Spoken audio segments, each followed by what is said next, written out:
il y a 2 développements à cette histoire. Le premier, c'est que mon téléphone commence à faire des bruits bizarres. J'ai un pote à ce moment-là qui est au RG. Et donc je lui demande, je suis sur écoute ou pas?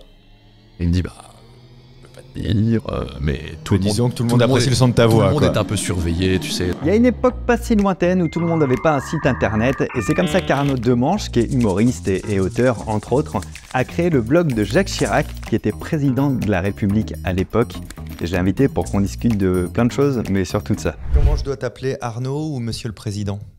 C'est un peu la première fois que je reçois un Monsieur président. le Président, ça a son charme. Hein. Okay. On peut pas dire le contraire. Mais Arnaud suffira. C'est bien, je peux te Monsieur le Président, ce sera en 2060, on sait jamais. Je vais peut-être reprendre mes vieilles attributions. Ouais, c'est incroyable, on va y revenir tout à l'heure. Avant de rentrer dans le vif du sujet, donc toi, tu es humoriste, auteur, entrepreneur de l'humour. Voilà, c'est un businessman du rire. Exactement, depuis très longtemps. En fait, les gens me connaissent pas trop, mais ça fait 20 ans que je suis dans le circuit quand même. Et moi, je te connais surtout depuis très longtemps grâce au site jacqueschirac.org, dont tu as été... le président pendant une semaine. J'ai même été président. Alors, on va reprendre le truc depuis le départ. Comment tu veux démarrer? 2004, Jacques Chirac président. Il n'y a pas les réseaux sociaux encore. Non. Et toi, tu as l'idée de te dire, tiens, je vais me faire peut-être passer pour le président. Moi, je vois les choses comme ça. Non, l'idée, c'est pas venu de là du tout. L'idée, c'est que j'étais étudiant en graphisme et publicité. Et j'étais en stage chez Publicis. Et donc, c'était la grande agence qui était sur les Champs-Élysées. C'était assez joli, tu vois. Par le bureau, tu vois, la fenêtre donne sur l'Arc de Triomphe. Enfin, c'est assez chouette, donc je voulais y rester. Or, ce qu'on me donnait à faire, c'était pas intéressant parce que j'étais stagiaire. Stagiaire dans la pub, ce qu'on te donne à faire, c'est on imprime des campagnes et toi, tu dois les coller proprement sur des cartons plumes pour la présentation client. C'est naze. Donc, ce qu'ils font voir dans les films est vrai, du coup. Ouais, c'est nul. Vraiment, c'est nul. Et je voulais me faire embaucher en tant que concepteur-rédacteur junior. C'est-à-dire, tu écris les campagnes de pub. Donc, c'est à toi de trouver les blagues, les jeux de mots pour les slogans, etc., etc. Et je savais que si je faisais un peu mes preuves, peut-être qu'il y aurait une embauche. Et je voulais rester là. Et il se trouve qu'à l'époque, je commençais à travailler avec 2 potes à moi qui s'appellent Frédéric Royer et Stéphane Rose, avec qui après on a monté les Gérard du cinéma et les Gérard de la télévision. Si tu veux. Ça aussi, il faudra en parler. On en reparlera si tu veux. Et en fait, on commence à se rencontrer avec Fred et Stéphane et il se trouve que Stéphane vient de faire un buzz mondial qui était Miss France est un homme. En fait, il avait écrit Fred avait monté une espèce de Gorafi qui s'appelait L'Examineur. C'était que des fake news à l'intérieur, mais en drôle, comme le Gorafi. Et Stéphane avait écrit un article, Miss France est un homme. Et c'était en fait parce qu'il y avait une confusion avec Miss Trans et que du coup, Miss France est un homme. Il se trouve que ce truc a été vu par un journaliste du Costa Rica et que le mec du Costa Rica, on ne déconne pas avec les concours de Miss au Costa Rica, il y avait Miss Univers, Miss France devait aller à Miss Univers et le mec du Costa Rica il fait c'est dégueulasse, il y a de la chirurgie esthétique en face de nous, c'est de la triche, Miss France c'est pas une vraie Miss, c'est un handicap pour le Costa Rica et il met ça dans son canard au Costa Rica. Et il se trouve que le New York Times fait une revue de presse sur les Miss, tombe sur l'article du Costa Rica qui est traduit d'une autre, enfin de celui de Stéphane. Et le mec du New York Times, premier degré, il fait Miss France est un homme. Donc Élodie Gossuin, à ce moment-là, qui est Miss France, elle doit faire des examens médicaux pour prouver que c'est une femme à New York et tout. Et du coup, l'examineur, donc le canard de Fred, ils prennent un buzz mondial. Et Fred, dans la foulée, enchaîne un deuxième buzz qui est Francis Maire, qui était le ministre de l'économie à l'époque. Francis Maire est viré avec un parachute doré de plusieurs centaines de millions d'euros. Scandale dans la presse. Et donc, on en est à 2 buzz à 0. 2 buzz sur 3 copains. 2 buzz sur 3 copains, donc j'ai le mien à faire. Donc je cherche, qu'est-ce que je vais faire? Et je tombe sur un article sur DSK ouvre son blog. Je me dis, tiens, c'est quoi les blogs? Alors je vais voir, il raconte sa vie. Voilà. Après, je tombe une semaine après sur Alain Juppé ouvre un blog et je fais, Chirac va ouvrir un blog. Sauf que là, on parle quand même du président. Ouais, on parle du président. Et surtout, moi, je me disais, les noms de domaine, ils sont pas dispo. Donc je vais voir. Sur les noms de domaine et je vois c'est dispo, je fais non, il en reste quoi.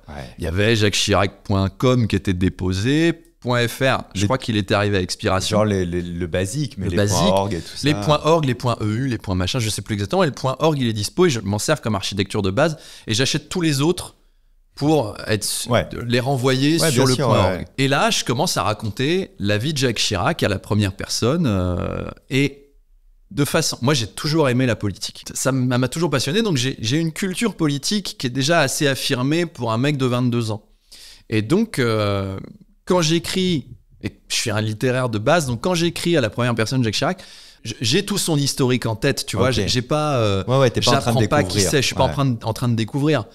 J'ai avec qui il est pas copain, avec qui il est copain, c'est quoi sa jeunesse, c'est quoi machin. Donc, les textes, ils tombent assez vite. Et en plus, à l'époque, sur le site officiel de l'Élysée, il y a l'agenda du président. Ah oui, donc tu peux faire tout correspondre. Tu vois tout ce qu'il fait dans la semaine. Et il y a plein de gens qui savent pas ça. Donc quand je dis, aujourd'hui, je vais dîner avec Poutine et que le lendemain c'est vrai, les gens ils se disent, ah mais putain, c'est forcément lui, puisque... Donc j'écris ce truc-là et à l'époque il y avait... Je te coupe une seconde, tu l'écris premier degré ou tu mets de la vanne dedans? Alors je l'écris premier degré, mais avec des trucs que normalement on ne voit pas dans le style d'un président. Par exemple, je l'écris avec des obsessions. Il est obsédé par les kiwis. Voilà, je sais pas pourquoi, mais il y avait eu le truc des guignols, des pommes, ça avait marqué tout le monde. Et donc je le fais prendre des kiwis au petit déjeuner avec Bernadette qui fait « T'as bien pris ton petit kiwi hein ?» D'ailleurs, j'étais précurseur sur ce truc-là puisque Brigitte Macron a donné une interview il y a 1 an dans laquelle elle explique qu'elle engueule Emmanuel Macron s'il prend pas son petit kiwi. Tu vois ? Et donc, je mets des trucs comme il a rencontré des jeunes à un lycée, il a appris plein de mots rigolos. Donc, ce matin, j'ai dit salut ma meuf à Bernadette juste pour voir sa réaction. Ça n'a pas donné de grands résultats. Tu vois, des trucs. Il y a un côté décalé. C'est décalé, mais ça l'est pas trop. C'est pas. Il y a pas des putains, il y a pas de trucs trop énormes. Et quand je raconte comment il dîne avec Poutine, j'imagine vraiment que Poutine est effrayant dans sa manière de disséquer les aliments et que tu vois que c'est un psychopathe et tout.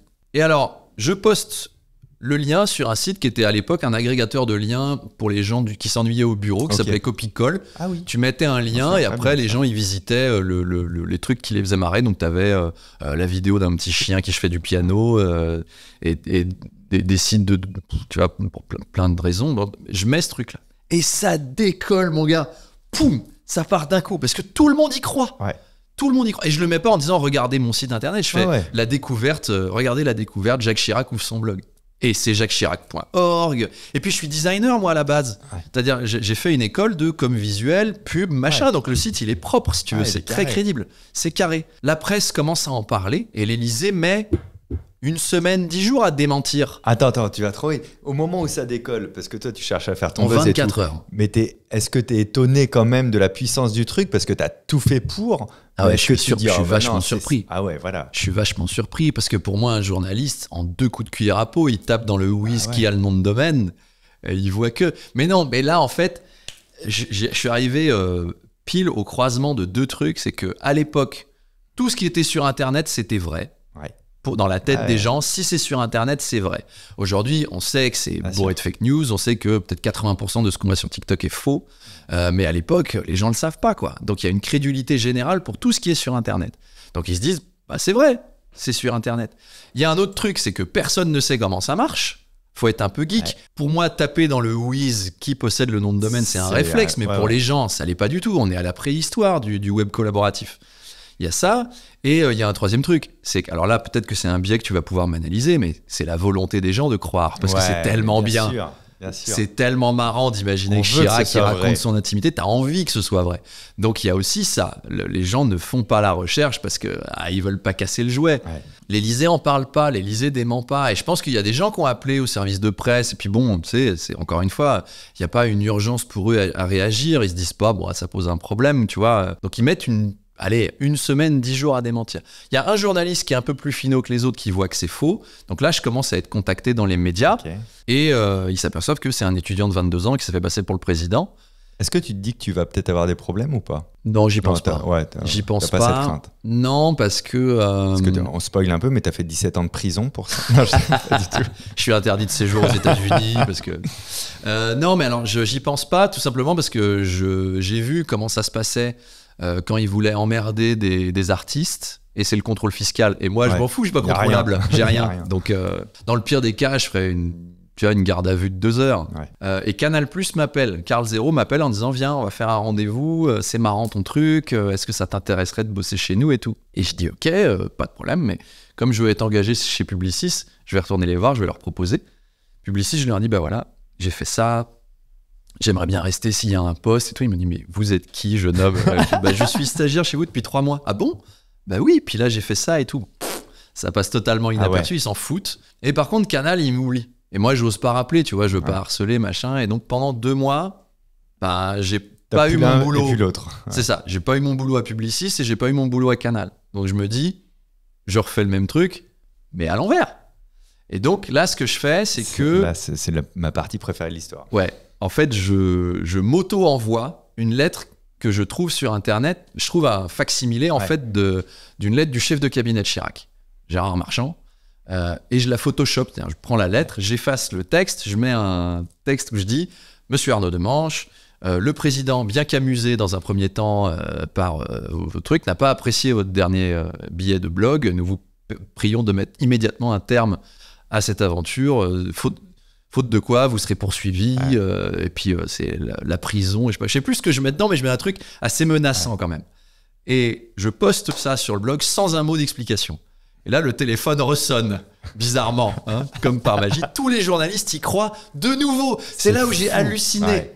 Les journalistes y croient une deuxième fois. C'est un fil infini. Mais oui, quoi, tu vois, tu te dis, mais ils se sont fait avoir une première fois par le mec. Ils vont pas se dire...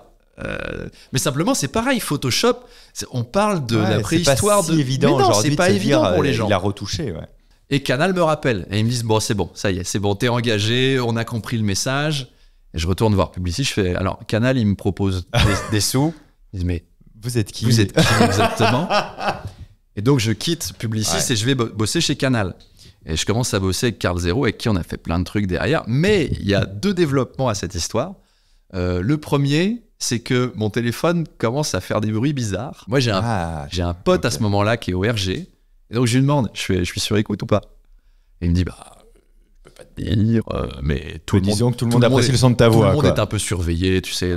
Et quelques années après, j'ai su que oui, j'ai été sur écoute pendant quelques temps et j'ai un dossier, je suis fiché aux renseignements généraux de ce qu'il m'a dit. Après, je suis pas allé vérifier, mais... Et l'autre développement, c'est qu'à l'époque, il y a une guerre Chirac-Sarkozy et que Cécilia Sarkozy vient de plaquer Sarko pour Richard Attias, qui est directeur de Publicis. Et donc, le clan Sarko pense que je suis téléguidé par Publicis pour rendre Chirac sympathique sous l'impulsion de Cécilia Sarkozy qui veut se venger de son mari.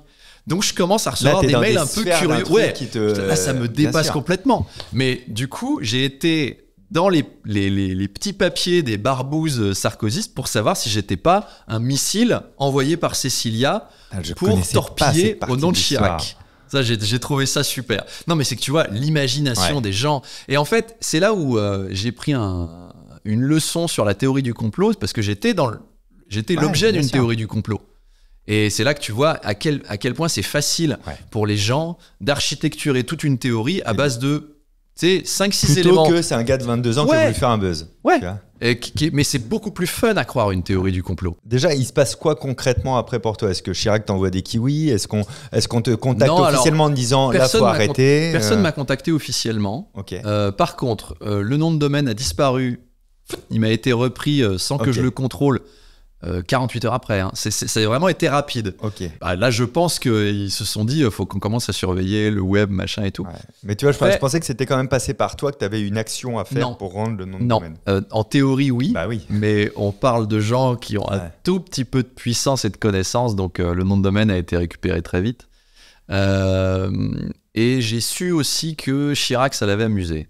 J'ai un copain qui a travaillé à l'Élysée après, qui m'a dit... les Guignols lui avaient rendu service. C'est ce que j'allais dire, c'est comme la théorie des Guignols ont participé à sa cote de popularité parce qu'il leur rendait tu le rends sympathique, des bières, tout ça. Tu le rends sympathique, tu le rends proche des gens. C'est évident qu'il y a eu un effet positif. En tout cas, il n'y a pas eu d'effet négatif parce que je le faisais passer pour quelqu'un et de sympa et de proche des gens.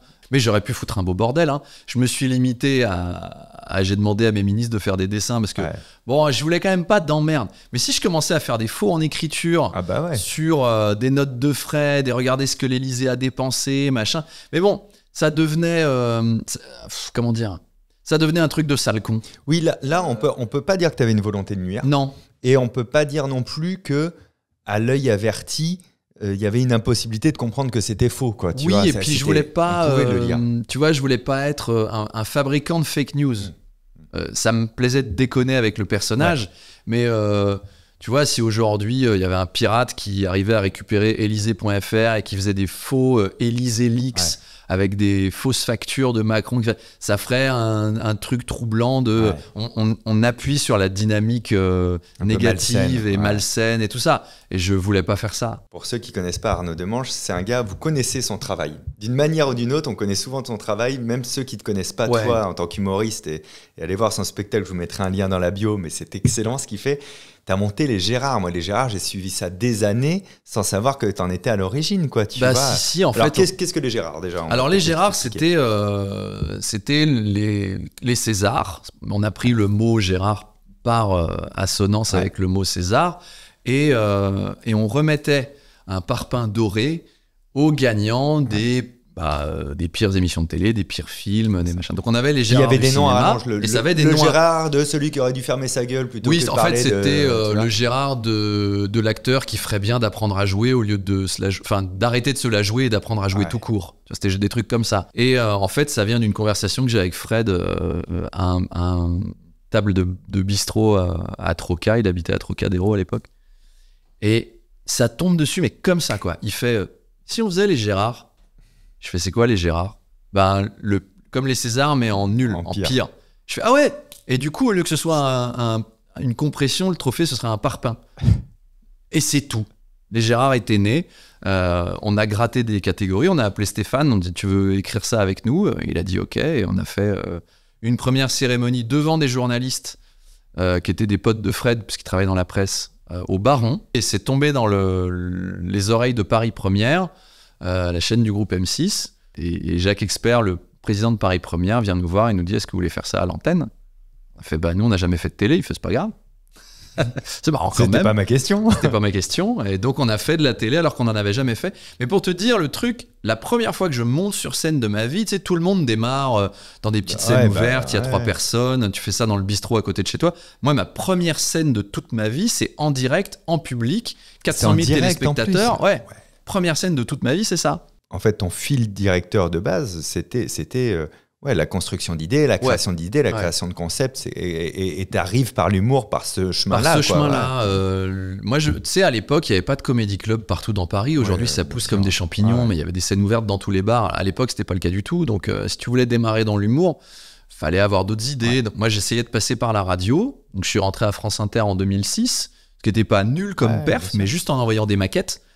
Et puis dans la foulée, les Gérard ont accru la notoriété de ce que je faisais, mais personne savait qui était Arnaud Demanche. Et quand j'ai quitté les Gérard, justement, ça a été la claque. Parce que moi, je me disais, je vais lancer mon one man l'année prochaine, ça va remplir tout seul, et je fais 5 personnes.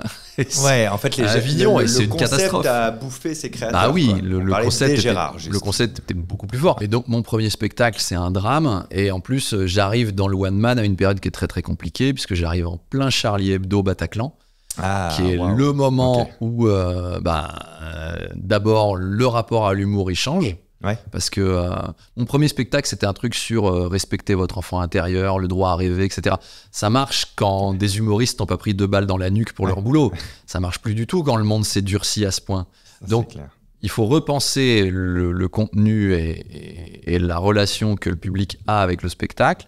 Et ensuite, il y a un effet concret direct, c'est qu'après le Bataclan, 90% de la fréquentation, elle a foutu le camp. Donc, tu ne fais pas exister un spectacle dans des conditions comme ça. Donc après, grosse remise en question, traversée du désert. Et j'ai pas lâché parce qu'à l'époque, j'étais auteur pour Nicolas Canteloup sur Europe 1. J'écrivais tous les jours et tous les jours, ça rigolait. Donc, tu vois, quand ça marche pas, mais que t'as pas les rires sur autre chose, tu peux te dire, je suis mauvais et ça fonctionne pas. Mais là, Chirac, ça avait marché. Les Gérard, ça avait marché. Canteloup, ça fonctionne. Donc, doit bien y avoir un truc quand même. Si ça marche dans d'autres... C'est pas juste ma gueule qui fait que ça marche pas. Et c'est le confinement qui a remis la lumière sur ce que je faisais. C'est là où, c'est le confinement. Ça refait en tout cas un gros coup de boost. Gros coup de boost au moment du confinement, parce que avant le confinement, je fais peut-être 20 spectateurs. Et confinement... En fait, le confinement, d'abord, je l'ai senti venir, parce que je suis de nature un peu paranoïaque. J'aime beaucoup la géopolitique. Quand on confine une ville chinoise... Ouais, c'est pas bon. C'est pas bon. Il va se passer des trucs, c'est sûr. Et j'adore les films d'épidémie, donc en plus je l'attendais, je me disais ouais putain ça y est, ça. Et avec ma femme qui bosse dans le cinéma, ses patrons reviennent de Chine et ils voient que ça déconne, donc on voit quand même qu'il y a une inquiétude dans le milieu de la culture là où elle est. On se dit ça va peut-être tomber. Donc on commande des caméras, des lumières, des machins et on se dit on va être enfermé, c'est sûr. Dans un mois et demi, c'est sûr, on est enfermé, donc on se prépare à faire des vidéos de confinement. On provisionne des vannes, du matériel, des accessoires, des trucs, parce qu'on sait qu'il y aura peut-être plus des livraisons, des trucs comme ça. Pendant que Blaireau achète de la farine, tu vois, franchement, alors, et du PQ. Le plein avec les nouilles, on l'a fait peut-être un mois avant. Ah, c'est ouf. Ah ouais, c'était vraiment premier degré. On l'a senti venir, très premier degré. Et Édouard Philippe annonce qu'on va être confiné, et nous, on se dit, on est enfermé dans le coffre-fort, il n'y a qu'à se servir. Et alors, je fais l'écriture de Nicolas Canteloup en même temps, plus les vidéos, et j'en balance. Hein. Donc, en fait, pendant toute la période du premier confinement, je fais 3 nuits blanches par semaine. Mais on sait que c'est maintenant ou jamais, quoi. Le coffre-fort va se refermer à un moment, on prend tout ce qu'on peut prendre. Et pendant les 3 premiers confinements, on fait 200 millions de vues. Et là, ça change ta vie en tant qu'humoriste. Ah oui, parce que 200 millions de vues, c'est de la visibilité sur ce que tu sais faire toi, en plus. Ouais, et puis dans un moment où on sait qu'il y a ce truc de marketing qui est... Le terme est moche, mais ça existe quand même, c'est le temps de cerveau disponible. On sait que là, il va passer à 80%. Donc la plupart des gens enfermés chez eux vont consommer de la vidéo. Et c'est pour ça que Facebook, Instagram... TikTok ouvre leurs algorithmes, mais à fond de fond. À l'époque, quand tu montres un contenu à tes abonnés Facebook, il est montré à peut-être 30 ou 40% de tes abonnés, ce qui est colossal. Aujourd'hui, si c'est 2%, c'est un maximum. Mais sortie de Covid, les salles sont pleines et après, quand Lou s'arrête, je travaille avec Philippe Cavrivière sur RTL et puis après, RMC m'appelle. Et donc, je deviens matinalier 2 ans après le confinement. Là, j'ai commencé à faire des chroniques dans lesquelles j'utilise l'intelligence artificielle. Trop bien.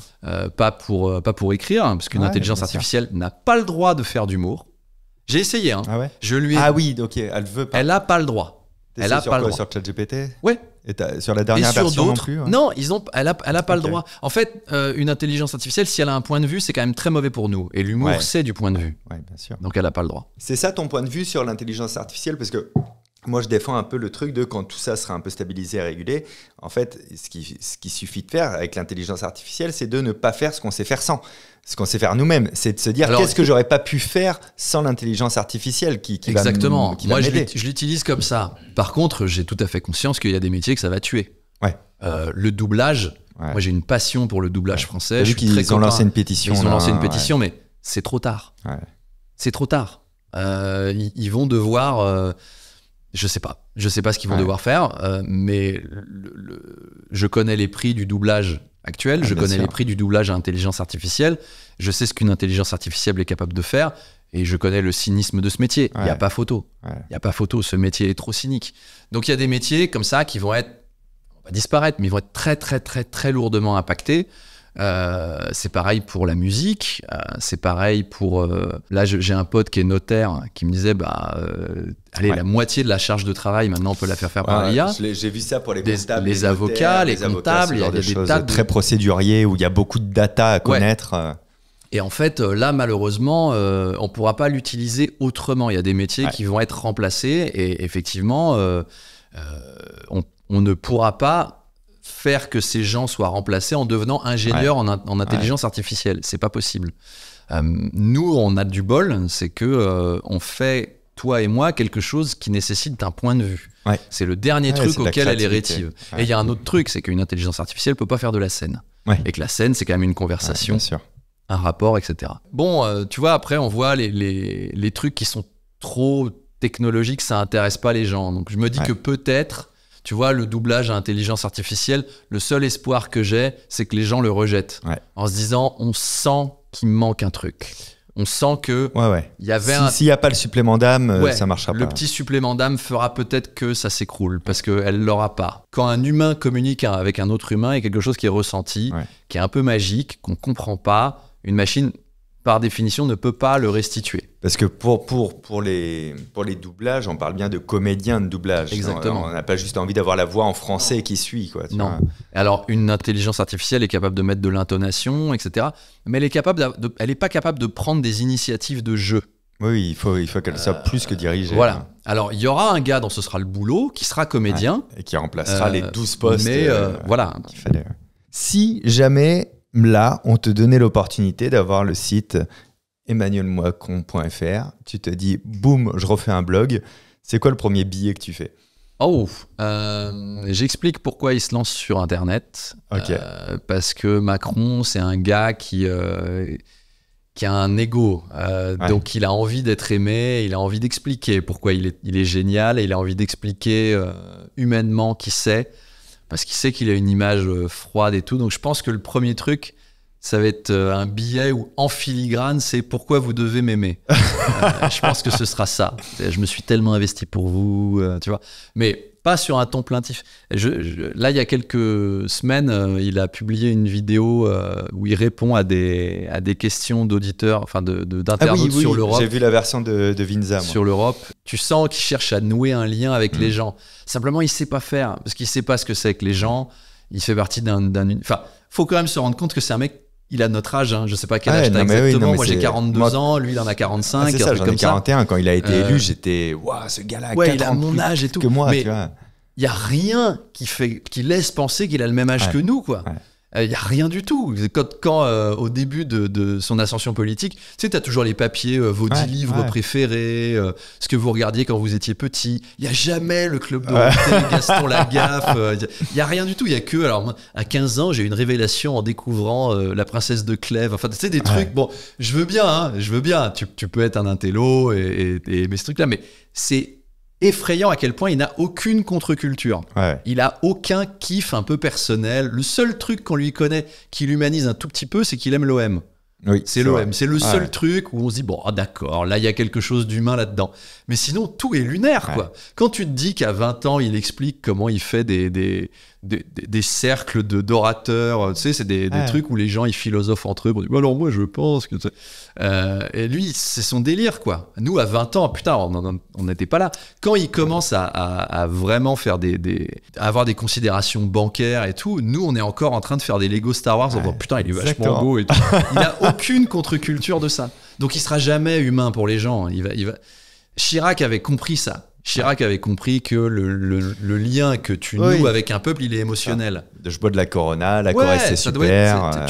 J'adore la tête de bœuf. En fait, les gens doivent se dire je peux le faire. Si lui l'a fait, je peux le faire. Macron, t'as l'impression que c'est un chef d'entreprise qui dirige l'entreprise France. C'est pas un d'entre nous qui prend la responsabilité des autres. Est-ce qu'il y a un sujet que tu t'interdis ? Parce que moi qui connais ton travail sur scène, entre autres le sketch que tu as fait au gala de Montreux, c'est des choses où vraiment... C'est les sujets sensibles. J'ai trouvé que tu avais une approche pour les amener en déportant le regard. Tu as mis l'horreur dans le regard de quelqu'un d'autre. Je vous mettrai un lien aussi vers le sketch en description, comme ça je ne vous le spoile pas.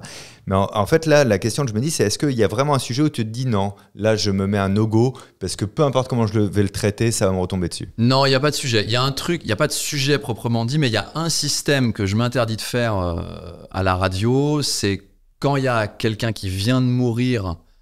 Pas une personnalité, tu vois, quand il y a un parcours d'une personnalité. Mais quand il y a des morts, c'est dur d'y aller. Tu vois, par exemple, quand il y a l'évasion qui a eu lieu à un péage et où tu as les 2 agents de sécurité qui se sont fait tuer, là, j'y vais pas parce qu'il y a une décence. En fait, ce que je m'interdis, c'est l'indécence. Par contre, la guerre fait des morts, les catastrophes naturelles font des morts, ça fait partie de la vie. Les maladies font des morts, c'est malheureux mais c'est comme ça, donc il n'y a pas de sujet à proprement parler. Tu vois, le conflit au Proche-Orient, je suis de toute façon obligé un peu d'en parler quasiment tous les matins. Oui, c'est ton travail aussi. C'est mon travail. Il y a une fois où avec Canteloup on a fait sauter la rubrique, c'était Mohamed Merah. Qu'est-ce que tu veux faire ? C'est totalement impossible. Par contre, le lendemain de Charlie Hebdo et le lendemain du Bataclan, on y a été. Parce que c'est des sujets qui nous concernent tous à titre social, collectif. On fait partie de l'événement. Quand on fait partie de l'événement, même si c'est un drame, on peut y aller. Quand c'est quelque chose duquel c'est des gamins qui se font tuer, non. Il doit y avoir une décence.